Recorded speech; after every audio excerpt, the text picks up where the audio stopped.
Hello, everyone. Welcome to Resistance Live. It's the 26th of November, 2024. And I'm ECM, which you all know.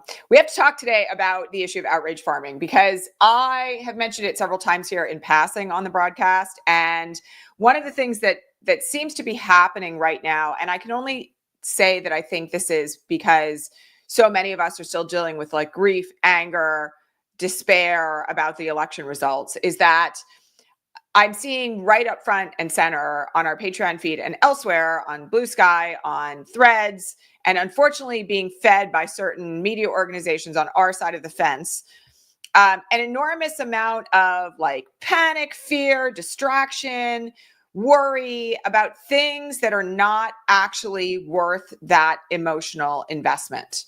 And the reason why I really wanted to just come on today and talk about that, in addition to some news details, is that I'm worried.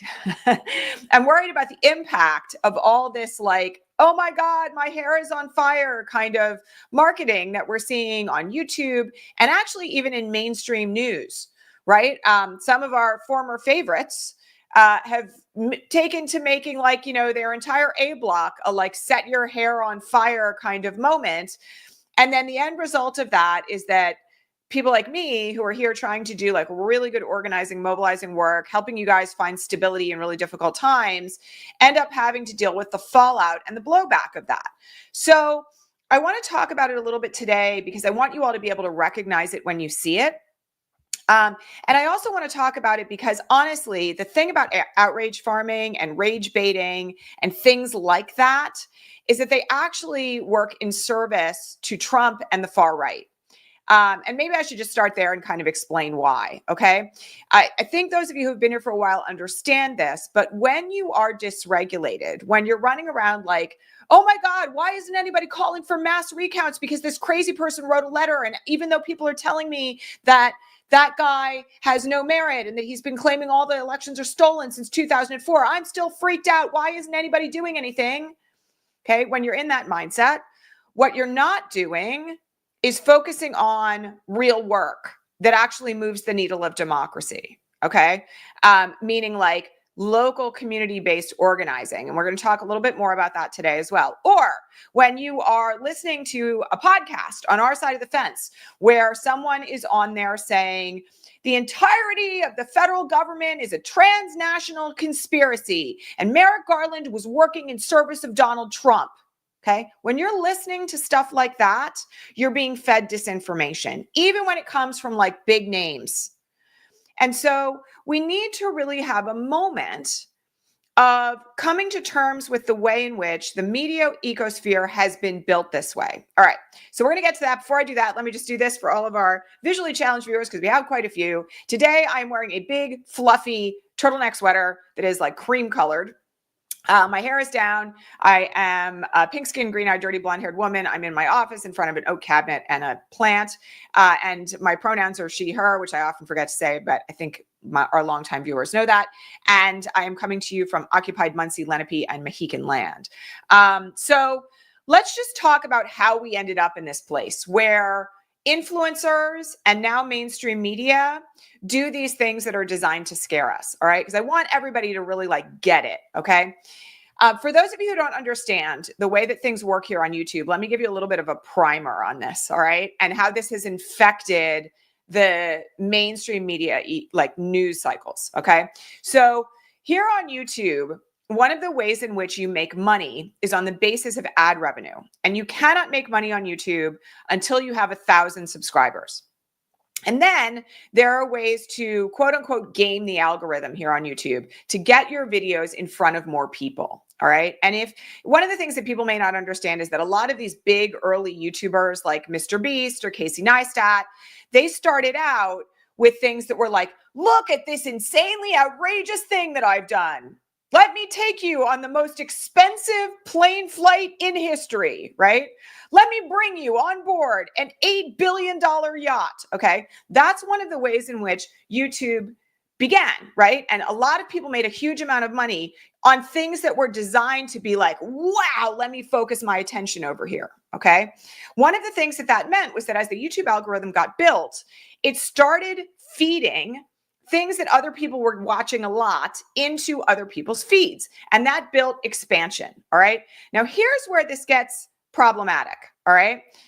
When you are talking about politics, if the way in which you make money is dependent on how many people see your videos, okay, if you're like dependent on YouTube ad revenue for like your rent, one of the things you're incentivized to do as a creator is to make the headlines and the titles and the thumbnails of your video as outrageous as possible so people click on them. So there are some themes that you will see in clickbait, right? Some people refer to this as clickbait. Honestly, at this point in the political scene, it's outrage farming, because what it's designed to do is get your eyes on the video by claiming that the creator has some big secret or some big thing has happened, right? This is like the Dem watches Jasmine Crockett destroys the right wing, okay? So that you watch, and the more people who watch, the more people will see it, and the more people will subscribe, all right? So one of the things that you have to understand here is that when you hear these crazy headlines that are like, here's the latest insane thing that Donald Trump has done, sometimes it's just like Donald Trump tripping up a flight of stairs, okay? Or it's like a mere replay of something that AOC has said on the floor of the House with a commentator behind the scenes going like, and here's the crazy moment where AOC said something insane, right? And all of that is designed to hold your attention, okay? Because here's the other thing that YouTube builds its algorithm on is the duration of the time that you watch, all right? So keep this in mind.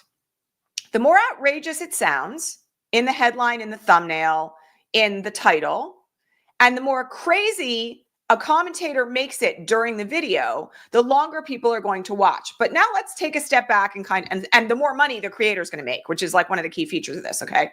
But let's just take a step back now and talk about what happens in your body when you see that, okay? So let's just because it's happening to me right now as I'm talking about it, all right? When you see a headline that's like, breaking news, this insane thing has happened and it's going to destroy the Democratic Party. Or like, Merrick Garland has done this horrific thing that you have to know about. Okay. What happens to me is I get really tight in my chest and my anxiety goes like all the way up, right? Like, oh my God, I've got to watch this because something has happened that's really important or really crisis oriented. Like I better panic, right? My breathing gets shorter, right? My face gets hot.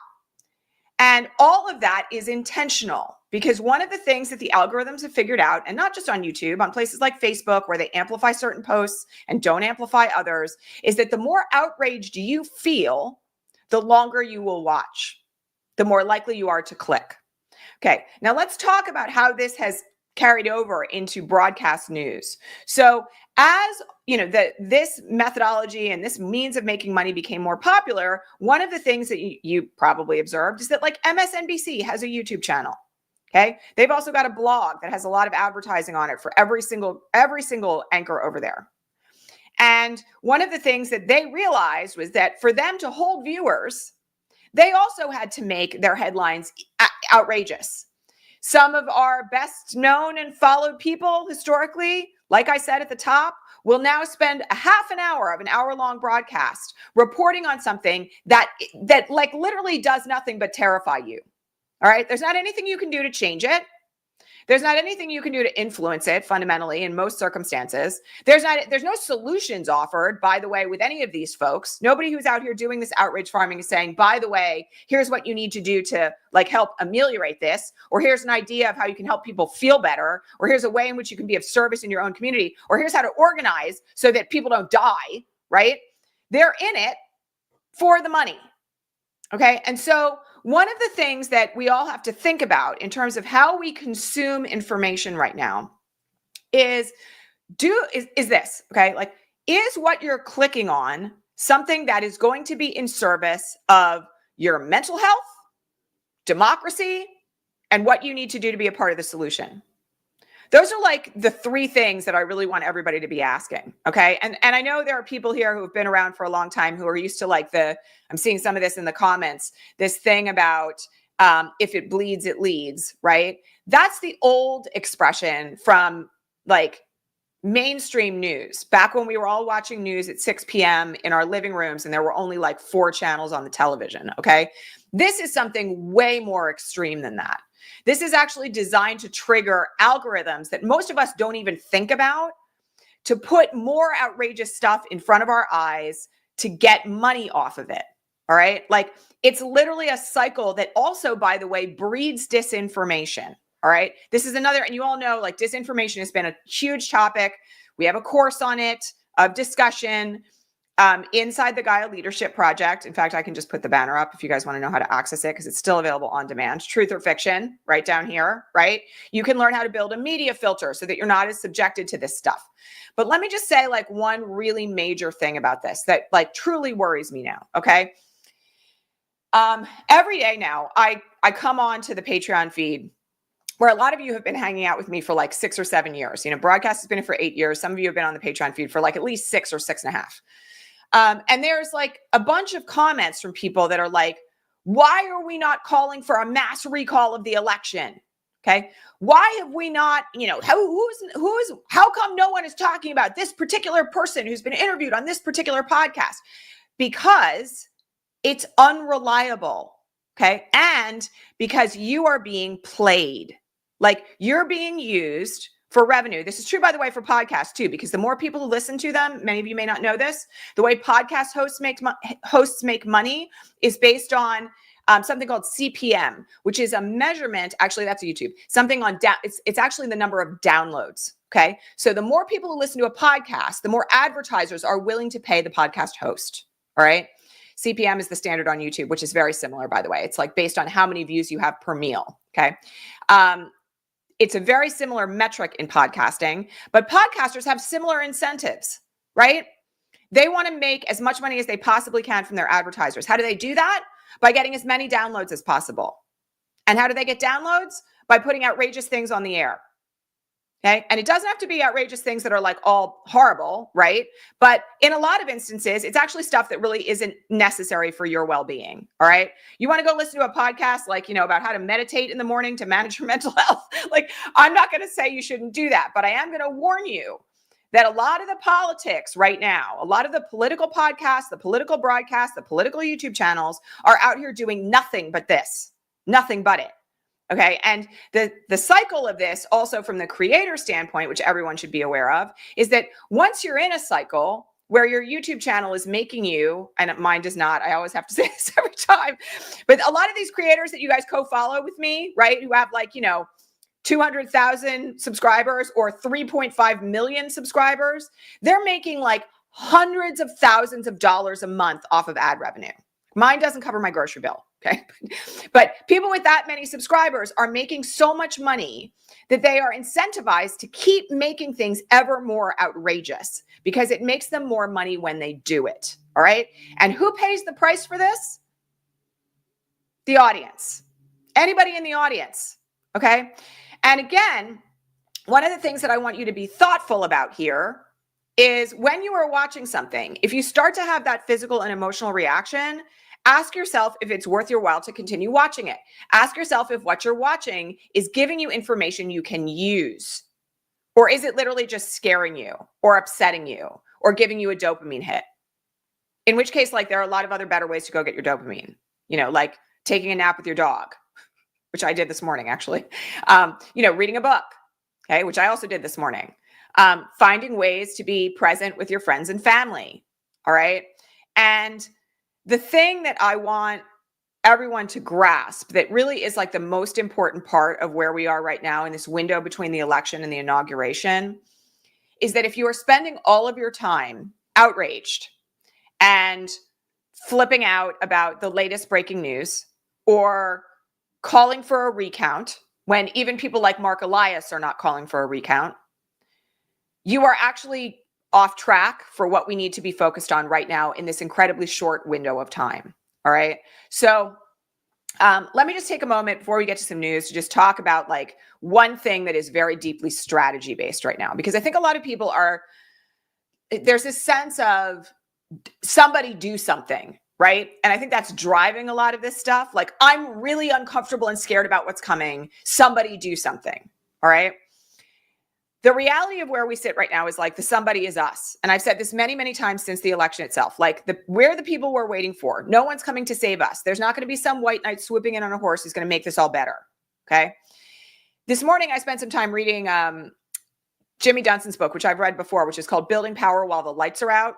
And it's about mutual aid and dual power. By the way, you all know, I have to remind you all, today's the last day to get in on the dual power accelerator. Class starts tomorrow. So if you want to join us for this 10-week course that we're running on how to get ready for the next Trump era, like today's the day. Registration closes at 8 p.m. tonight. And I'll drop a link up here when I'm done. Okay. But I want to just explain something to you about what ideal organizing looks like right now, which is the whole thing, what this course is all about. Okay. But I want to just do it in like a short form here so that you guys understand why it is so critical that you don't engage in this kind of stuff right now. All right. Like don't engage in the outrage farming. Don't engage in screaming on other people's feed about how somebody should be calling for a recount. What you need to do is start thinking about resistance. And I know there are people out there throwing the term around like it sucks. Okay. I mean, we'll talk more about that on coffee hour at some other time. Start thinking about organizing, because that's really what it is, in very different ways from how you've thought about it before. Okay. Because true mutual aid, true dual power, which like saves lives when institutions are crumbling and when fascists are at the door and when you're worried about your own survival. Okay. True organizing is not sexy and it's not big and it's not like, getting out there and following someone who's telling you to scream in the streets and, knit hats. Okay. That's not organizing. The kind of organizing that we need right now is small, independent, for lack of a better way of saying it, cells of people who in their own communities are moving to do things that save lives. Make sure people get fed. Make sure people understand their rights. Make sure that people who are under threat have places to go to be safe.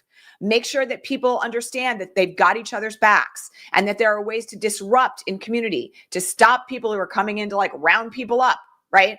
To make sure that if like we lose things like social benefits that people need to survive on, that people are still going to get fed, right?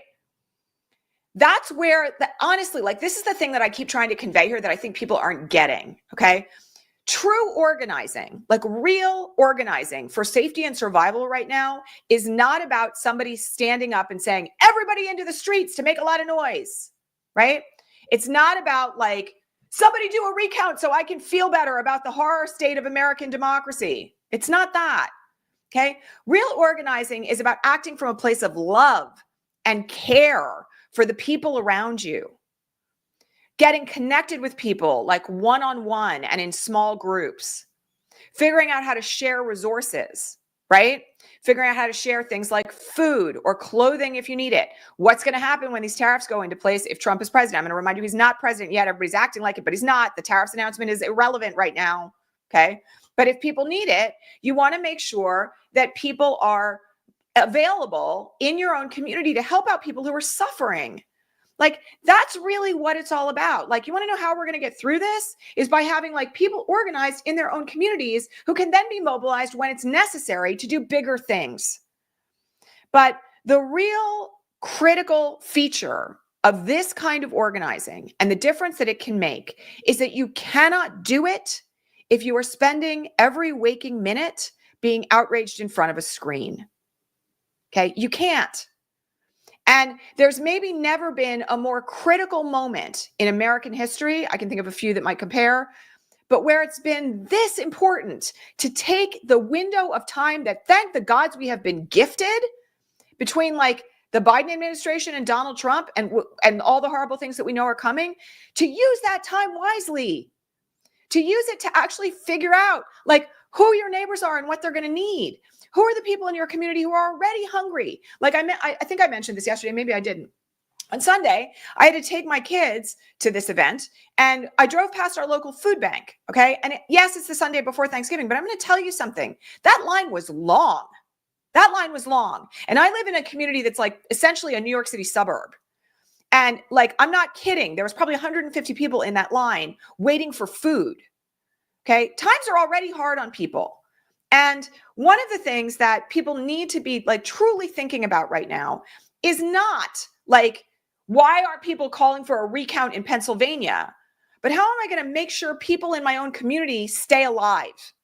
And how am I going to be organized with people I can trust in case, like, by the way, they start coming for activists and people who they think are enemies of the state, right? How am I going to make sure that, like, the elderly woman on my corner who may be dependent on Social Security has a place to live if, God forbid, Donald Trump's Congress eliminates it? Like, you got to start thinking about these things practically, and you cannot do it if you are constantly in a state of outrage. Like, I just really have to make this plain to everybody. Like, I know that there's all sorts of like YouTube videos floating around right now that are like, here's these people who have been like armed to come in and suppress the vote. I got news for you. None of that is that's not news. That's not news. We've been talking about voter suppression efforts, particularly in the Black community here, literally for 8 years. Okay, we know what's happened. Okay, and I'm not saying it's right, and I'm not saying that there shouldn't be remedies, but I'm going to tell you one thing right now. There's no remedy coming between now and January 20th. So it's a key feature of this moment to commit to only participating in like news that actually supports your well-being and the well-being of people around you. All right, and one of the things that will, by the way, do is it will stop you from being outraged at things that really aren't outrageous or that really aren't worthy of your time and attention, okay? It will be outrageous when Donald Trump starts rounding up people and putting them in concentration camps, okay? Jack Smith, following the policy of the DOJ, I'm just going to say it again, go watch the emergency broadcast I did yesterday, is not outrageous. Is it disappointing that it's an end result of the election? Yes. Is it outrageous? No. Okay, and I'm going to say one other thing because I just have to make this really clear because somebody raised this morning on the Patreon feed again. And this is one reason why I get so pissed off by like the disinformation combined with outrage farming that other channels engage in or that I see on the news, okay, or that I see from commentators. A bunch of people actually on the Patreon feed this morning were like, why didn't Merrick Garland start this investigation sooner? Okay, I have news for all of you. The investigation into January 6th started on January 6th. Like literally the DOJ and the FBI announced the following day that they had commenced an investigation into those events. It is and has been the largest investigation in the history of the FBI and the DOJ. Okay. Merrick Garland didn't drag his feet. Merrick Garland didn't stop anyone from being investigated. Okay. And I'm just going to say one other thing for everybody's like, oh, he waited to appoint the special counsel. You know what triggered the special counsel appointment? Like, this is how easily people forget these things. What triggered the special counsel appointment was Donald Trump's formal declaration that he was running for president in 2024. That created a legal obligation on Merrick Garland to appoint a special counsel. Okay. It's not like nothing happened before that. In fact, if you go back and you look at the record of the investigations and who was arrested and how many people were prosecuted and what they were looking into, it's very clear that the DOJ was doing a lot. So I have these moments when, like, other commentators or other channels or other people on the news are like, Merrick Garland was the worst pick ever. Now, I will just say one thing here, okay? Do I wish it had been somebody a little bit more aggressive? I suppose so. But am I going to engage in the disinformation that says Merrick Garland didn't do anything? Merrick Garland's the worst appointment in the history of America? No. By the way, you want to know who the worst appointment is in the history of America? Like, as far as like attorneys general go? Bill Barr, soon to be followed by Pam Bondi. And like, again, I have to remind you all that part of how we got here, in case you forgot, is that Bill Barr like smashed through all the barriers of the DOJ and misstated the results of the Mueller report and squashed it. So you have a lot of people you can be mad at if you're looking for someone to be mad at, but I seriously don't want, I'm really sick of this like rewriting of history around what Merrick Garland did and didn't do. And people on social media have called me a Merrick Garland apologist. I'm not. Like, the man's not perfect, okay? But I get really bothered by like average everyday Americans falling for the okie doke that like Merrick Garland didn't do anything until Jack Smith was appointed. That's bullshit, okay? And you are like disparaging all the great attorneys inside the DOJ who did that work, FBI agents who were engaged in the investigation, local law enforcement who participated in bringing January 6th insurrectionists to justice. You're part of the problem if you're repeating that nonsense. So again, I have to just make it really clear to you that one of the outlying facts around like outrage bait is that you don't get the actual facts of what happened because people are more interested in jacking your central nervous system for profit than they are in whether or not they're actually giving you the truth. Okay. Yeah. And now people are running around saying Merrick Garland was a MAGA supporter because someone who, you know, shall remain nameless right now, because you guys know I don't like to bash people live. She said, like, and this is insane. I just have to point this out. I actually think this is legitimately like crazy. She said that Merrick Garland was working for Donald Trump on her podcast and in a public interview, and then amplified it all over her social media channels. That is false. That is a lie. It's an absolute lie. Okay. Merrick Garland is not working for Donald Trump. Merrick Garland, by the way, for everybody who forgot, was one of the most respected and appreciated judges on the DC Circuit Court of Appeals, who was then nominated to the Supreme Court of the United States by Barack Obama. Now, did Obama kind of drop the ball when McConnell didn't like allow that nomination to come to fruition? Yeah. But is Merrick Garland a co-conspirator with Donald Trump? Absolutely not. Okay. And again, this is one reason why it's just really important to like decide that you are only going to get your news from people who actually are invested in getting you the truth. Okay. Who are invested in solving problems, who are invested in moving the needle of democracy toward a better place. All right. You got a lot of options to choose from. I'm going to tell you right now, if you're clicking on those thumbnails that are saying like breaking, here's the latest horrible thing that this person did, you're not getting your news from sources that actually are invested in giving you solutions. And it's about time, by the way, that audiences on YouTube and elsewhere decline to give their attention to people who are trying to make money doing that, because it's not ethical. You all know my thoughts about this. I've talked about it before. Okay. Couple of things we got to talk about here on the news front.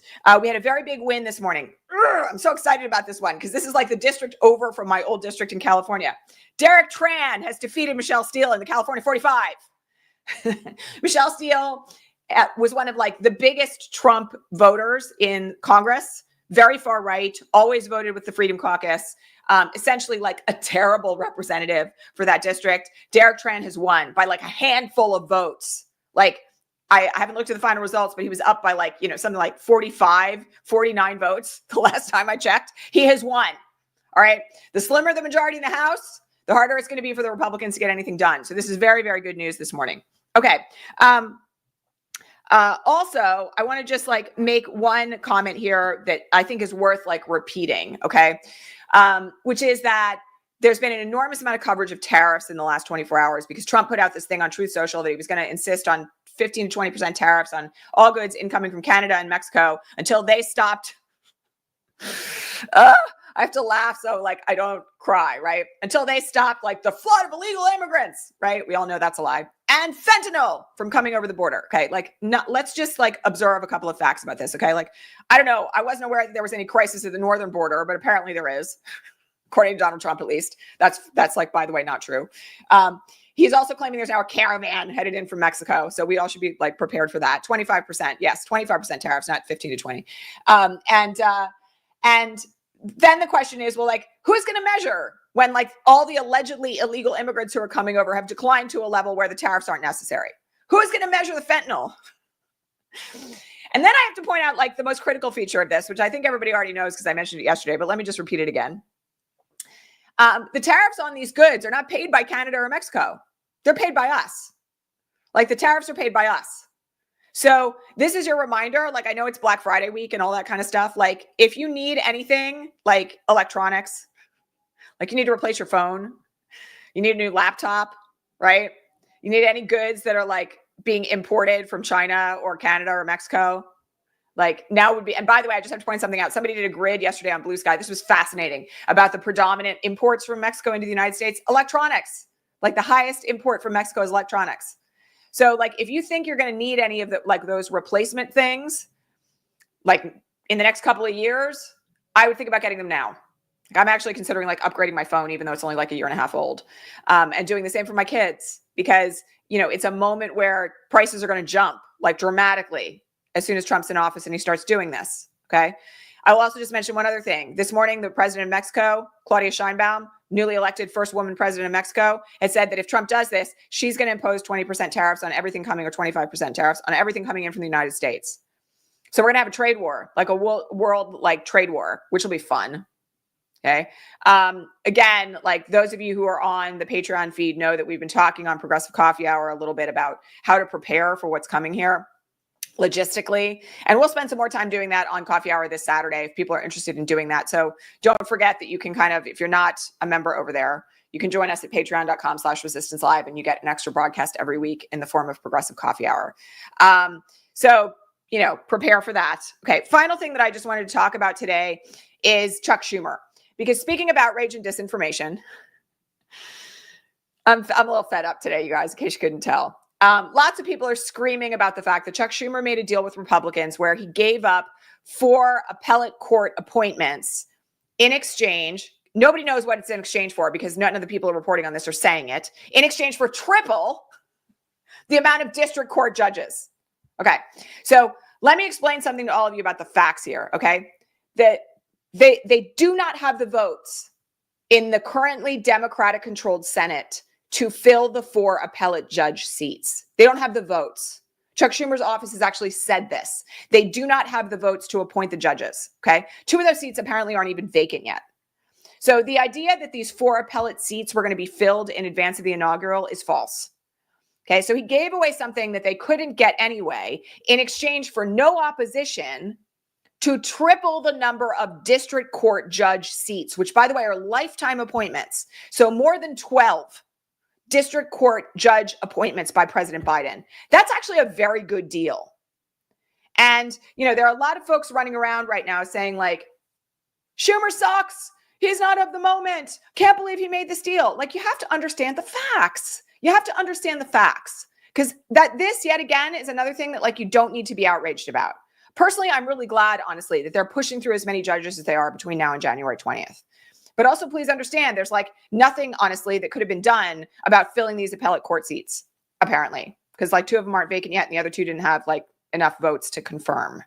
So please, like, breathe. All right. I really just felt the need today to talk about this issue of outrage farming because I'm watching how it's impacting our audience and it makes me upset. And also, I just don't think it's good for us right now. We got too much other work to do. All right. Final day reminder to get in on the Dual Power Accelerator. If you want to join us and learn how to organize for everything straight through the inaugural, how to organize where you live for safety and survival and community and solidarity and disruption. Like, this is it. Today's the last day to get in. I will drop another link up here when I'm done. We have an incredible group of people in this 10-week program, 2 calls a week with me. You can pick which one you want to attend or you can attend both.